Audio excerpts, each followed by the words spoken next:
this WrestleMania Elite Shawn Michaels. Got the ringer up there in a way. So this is based on WrestleMania 9, 1993, when he wrestled Tatanka. Let's get a close-up.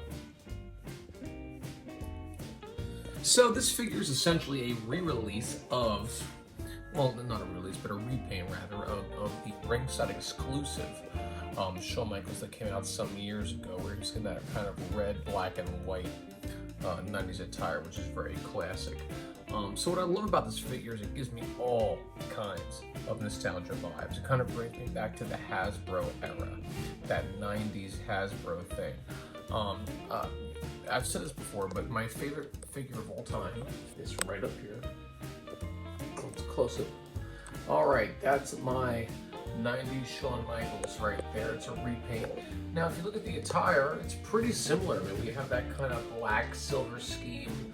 To be technical about it, even though it was the 90s, this was kind of a made-up attire. He never wore that exact color combo in that exact form.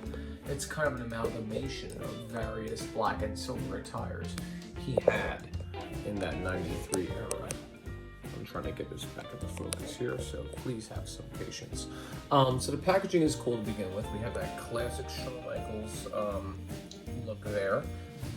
The old school WrestleMania logo, that old metallic kind of WrestleMania logo, the classic look, the Mattel logo in the packaging. Let's turn it around. Here's the rest of the wave. All right. It is a Build-A-Figure set, so that means obviously if you get every figure in the set, all 4 pieces, you get this. Paul Ellering with a modern and a classic sculpt, as well as Rocco. So it's one of those things that we've been talking about that I think fans have wanted for a while. It's kind of interesting because this look, I mean, this is a 93 Shawn Michaels portrait here, but it's actually not the exact attire. See the dots on there?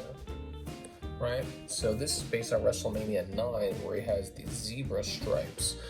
Extremely similar attires, but it's just kind of a funny thing to note. It's like they picked a picture of Shawn Michaels in an extremely similar attire, but not the actual attire this figure is even based on. So it's a little weird. But Mattel and really all toy companies have these kind of weird things going on all the time, where it's like, where did you get that picture from? You had access to other pictures. Anyway. Love the gloves. Right, we have alternate hands. Obviously, we have the bottom part of Paul Ellering there. And so this entrance attire piece that he has on his upper body looks very neat. It is a unique piece. It is unique to this figure, so it was sculpted and made particularly for this figure. I mean, he did have lower attire. He did have lower entrance attire. So technically you can kind of say that it's incomplete. But I think it's really good anyway. A great sculpt. Now, again, this sculpt has been kind of released a couple times, but never with that face scan, the true effects kind of detail. So this is the first time that we're actually getting that early 90s Heartbreak Kid era Shawn Michaels with the true effects effect put on it, essentially. All right, we have Shawn Michaels loose here. Let's take a look. So again, up close with that sculpt. Look at that attire on the top. Again, that is totally unique. Totally made to that WrestleMania 9 attire. And again, the tights themselves, which look freaking great. Again, I love the fact that they did not kind of cheap out at all. They did use that silver glittery metallic paint job. Let's turn them around. Again, loving the tights, loving the entrance attire. And you can see he almost has a kind of, I don't know, an ombre. My God, sorry about that. He has a kind of ombre look to his hair. He was not ahead of any fashion trends. Actually, at the time when he was in the Rockers, he used to do that canary yellow kind of dye job to his hair. And by the time he became the solo era, the Heartbreak Kid era of Shawn Michaels, he was kind of having his natural hair, grow out. So actually it's pretty accurate because you still have a little bit of that Rockers era yellow hair job at the end, just the tips, because he was growing his hair out to the natural color. So in many ways, it's kind of a cool detail. Now, one thing I love about this figure, you know, if you remember the early Mattel Elites, and I'm talking about, you know, the early Edge jacket from the first Elite Edge, or that, remember that William Regal outfit? Really hard, really rigid kind of plastic. It was one of those things where it was super tough to get a jacket or edge attire on and off. I assume the same would be the case, but look at this, right? So I'm bending his arm, and don't mind the bad camera view.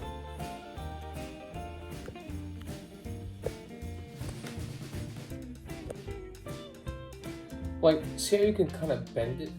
I know it's kind of weird. It's hard to do with one hand, but either way, what I'm going to say right here is this.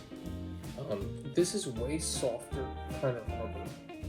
It's way more pliable. Again, I'm going to just give me a second. So look at that. I can actually bend that elbow there. That was not possible. And the kind of jackets were done. So it's way more pliable. It looks as solid as the early WWE Elites do, but it's way more bendy, way more soft, way more pliable of material. So I will give them that. And I think Mattel, they've tried to make an effort for that. Obviously, when it comes to the Ultimates, they're trying to do removable arms, things like that. Again, look at that. And it's holding in place. See that bend? And it's holding in place. You could not do that with one of the early Elites, right? So I do appreciate the fact that the kind of plastic or rubber they're using for this extra tire seems way softer, way more pliable, way more easy to kind of work with than the very stiff, very hardened kind of material that, you know, if you look back at the old original Edge Elites or the original William Regal and his outfit, his extra tire. I mean, that stuff was stiff as shit. You couldn't move it. I mean, you were lucky if you got that stuff off the figure. You probably never were able to get it back on and off again. And I don't think that's the case with this. Again, even though it is that Polly Pocket style material, it is not a soft goods or a cloth goods accessory. That arm is staying in place, and I bent it. And if I worked it out a little more, use both hands and put down my phone, I could probably even get more articulation out of that. So that goes to say that there's improvements being made when it comes to the extra tire. And again, take a look at the overall figure itself. So again, for the record, far more pliable. It doesn't look like it. It looks like the same old shit, to be honest with you. But even touching it, texture, it's way softer, way more pliable. I mean, just way. And again, his arm is holding in place. Look at that. Let's bend it in more. And look at that.